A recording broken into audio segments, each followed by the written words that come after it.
So it's tough sometimes when you're scouting a running back that's had an incredibly successful season, like in the case of Rashaad Penny, where he ran for over 2,000 yards, because the first instinct is to fall in love with the production. And the production says this guy was a stud in college, and in theory he should be a stud in the NFL. Frankly, sometimes it translates, and sometimes it doesn't. And the question is with Rashaad Penny is Penny the type of guy that is going to have that production carry over to the NFL, or was he a product of his system? And perhaps with him, the truth lies somewhere in between. Now, here's what I think of Rashaad Penny. What I really like about him, I feel like he's got really great vision and patience. In general, at San Diego State, they run the football really, really well. Just like they did with Donnell Pumphrey and Rashaad Penny back in 2016. But Penny in particular is really, really good at allowing holes to develop. He's very, very patient. He will allow his blocking to be set up. He also shows the vision to be able to find primary and in some cases secondary holes and cut back lanes. And for a guy like Rashaad Penny, who's not the most explosive, who's not the greatest athlete per se, you have to be able to have something that can differentiate you. And I like backs that have vision and patience. And to me, Rashaad Penny has plenty of that. And he has that ability, that feel, that kind of instinct for the running back position where he can see things that aren't there yet, but they're going to be. I also like the fact that in 2017, he showed he could be a feature back, a lead dog, whereas he was splitting the carries with Pumphrey in 2016 and before. This is a guy that was able to answer the bell consistently game after game. You're talking about no injuries or games missed over the last 3 years. He also does a good job of not taking a ton of big hits. He finds a way to avoid some of those big kind of jaw-rattling, head-rattling type of hits. He's also got some solid skills as a pass receiver. I mean, he's not electric as a receiver. He's not electric in the open field.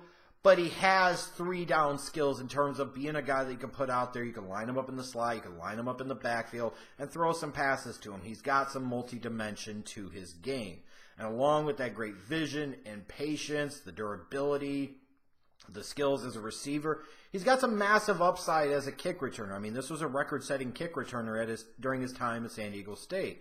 And while the kick return might not be as important in the NFL as it once was, you find that in the playoffs, especially outdoors in cold weather games, the ball doesn't make it to the end zone as consistently on the kickoff. So there's a greater opportunity there to return the ball. And a guy like Rashaad Penny, with his vision and patience and his running abilities, can do some real damage for a good team in a playoff situation and special teams as a return guy.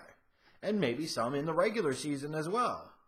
I realize punt return ability is much more valuable than kick return ability, but it is something that Penny has. So when I looked at him, I'm like, I could see why this guy was productive. I could see why this guy had 2,000 yards. But then I did have some real trepidation the more I watched him in terms of him transitioning to the NFL. Number one, yeah, he ain't pass protecting. He just no. It ain't his deal. It ain't his bag. It ain't his thing. And if he wants to be a true 3-down feature back in the NFL or even a change of pace type of guy at that, he's going to have to learn how to pass protect at least somewhat. Now, granted, as I've said many times and will continue to say, if you're talking about drafting a running back in the first couple of rounds and his ability to pass protect is a major significant factor for you when you're selecting of him, then you're probably not very good at your job. That's the way it is. Talk about a day 3 pick. You want a back that can block, then get a fucking fullback that can occasionally catch passes out of the backfield, okay?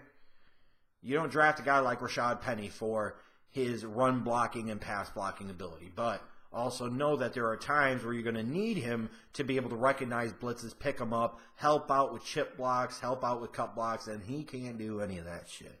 He ain't wanting to do any of that shit. And that's just the way it is. He can also get a little loose with the football. He's not a true fumbleitis type of guy, but he's had a couple of issues with it in the past. I'd like to see him tighten that up at the NFL level.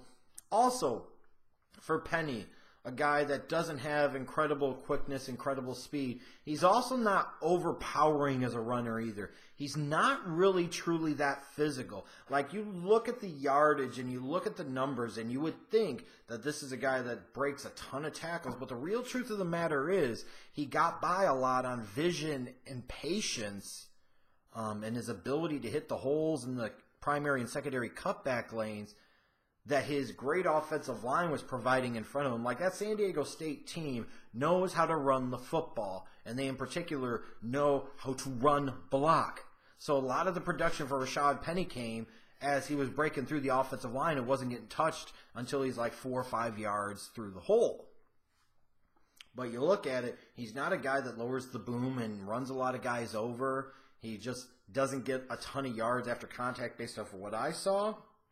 And it's kind of concerning that a guy doesn't have real game-changing speed and quickness and also doesn't have game-changing attitude-making, attitude-establishing type of power. And then I'm also concerned about the fact that he played in that San Diego State system where they can really run the football. It is a concern. I think it's a legitimate concern. It's not saying he can't play at the NFL level by any means, and don't think that's the intention of this whole scouting report.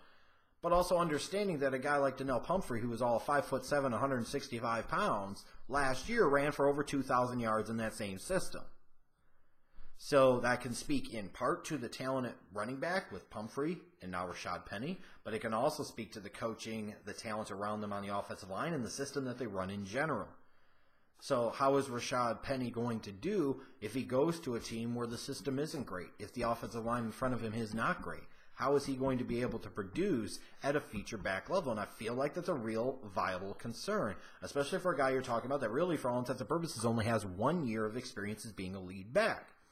Now, with that said, when I summarize Rashaad Penny, I do think he can surprise a little bit with his home run ability. He's not a great speed merchant. He's not explosively quick.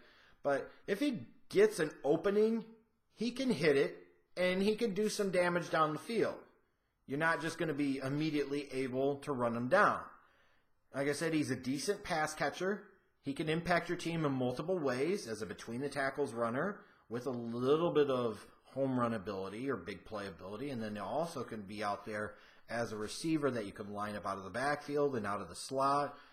He's not a special talent, but I still do see plenty of starter qualities in him. I just don't know if he goes to certain teams, if he's going to be the best fit. I don't know if every team is right for him. If he gets in the right situation, he could be a top 3 or 4 running back out of this draft class. But if he doesn't, I wouldn't be surprised if he's a guy in 10 years we're thinking about, yeah, remember him? Yeah, whatever happened to him? And he flamed out in the NFL. I think some teams are going to be scared off by him because he's got a little bit of swagger to him, and you see it sometimes. It's up to interpretation. I don't mind it so much. I like some attitude on my running backs. I like some swagger out of my guys. But some teams might not. But they really won't like his lack of ability and just seems like lack of desire to pass protect. And they're going to be afraid of utilizing him in passing situations because it's going to tip the defense to say, well, Penny's in there. He's not going to stay in there to block, so he's obviously got to be running a route. And based off of his college history, why would you keep him in there to pass protect? So you are tipping the defense. You are showing your hand, and that could be a problem. I think he's a good player. I think he's a good college player, and I think there's a chance he can be a productive NFL starter. The NFL comparison I initially wrote down for him was LaShawn McCoy, and it seemed kind of squirrely to me because I'm like, LaShawn McCoy was much better in terms of his cutting ability. LaShawn McCoy ran with a little more physicality. But when I thought about it, I was like, LaShawn McCoy was a really productive player at Pittsburgh, and in his draft class, I thought he was very undervalued. He was a productive guy who at that time in Pittsburgh, I thought ran with great vision, great patience, had skills as a pass receiver, and he became a very, very good NFL running back. So it's not a perfect comparison, but it was just sometimes it's not always about the attributes of who this guy could be at the pro level or who this guy was as a college prospect. Sometimes it's just they remind me of similar scenarios, similar situations. My grade on Rashaad Penny was an 86.5, which is a late second to early third round talent. And I feel like that's the right draft range. Like for all intents and purposes, I think the earliest Rashaad Penny probably goes in the draft is round 3 unless he blows up the combine and runs in the low 4.4s. Then teams will probably be going back to their film and trying to find that type of speed that frankly doesn't quite flash on film as much as they might want to believe it does. Instead, I feel like he's going to be more of a mid 4.5s to 4.6 type of guy in the 40 at the combine, and some teams are going to kind of look at him and be like, we like him, we think he's a quality back, but he might have a chance to slip all the way into day 3, and if he does, he's going to be a steal. He probably should go round 3. I'd be okay with a team maybe late in round 2 taking him, especially if the fit is there. But I would not be surprised to see him kind of slip through the cracks, be drafted lower than he should be, and establish himself as somebody's starter as a rookie in 2018.